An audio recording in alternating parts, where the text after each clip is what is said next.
बिमा हुने खानेले गर्ने कि हुँदा खानेले गर्ने त है एउटा क्वेसन सबैको लागि।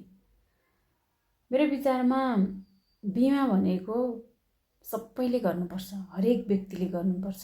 जसले जति कमाउनुहुन्छ त्यो अनुसारको बिमा सबैले गर्नुपर्छ। र अझै भन्नुपर्दा सबैभन्दा अनिवार्य भनेको चाहिँ हुँदा खानेले गर्नुपर्छ है। किनकि कम भन्दा कम आय स्रोत भएका व्यक्तिले कुनै पनि हालतमा यदि बिमा गरेर बसेको छ भने उसको परिवारलाई हैन आफूमाथि केही अप्रिय घटना घट्यो भने त्यो परिवारलाई आर्थिक रूपमा निकै सपोर्ट हुन्छ है।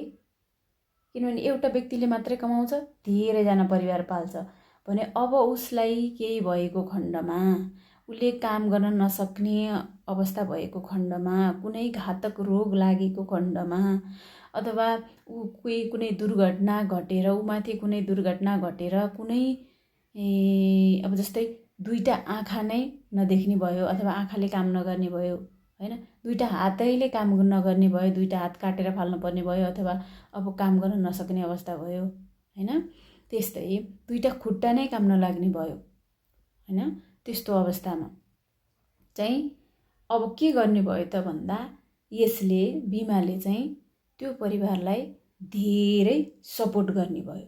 एउटा व्यक्तिले कमाएर परिवारका धेरै सदस्यलाई खुवाइरहेको हुन्छ, परिवारको दिनचर्या चलाइरहेको हुन्छ।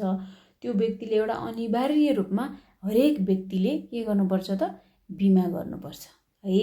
बिमा धनी हुनको लागि भन्दा पनि गरिब हुनबाट बच्नको लागि हो भनेको कारण पनि सायद यही हो। किनभने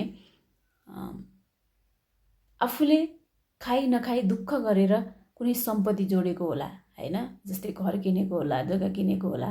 अब त्यो आपत आइलागेपछि कुनै त्यस्तो सङ्कटको घडीमा त हामीले के गर्नुपर्छ, आफ्नो सम्पत्ति बेच्नुपर्छ अथवा खाइ नखाइ गरेर जोगाएर हामीले ब्याङ्कमा राखेको पैसा छ भने त्यसलाई चलाउनु पर्यो है।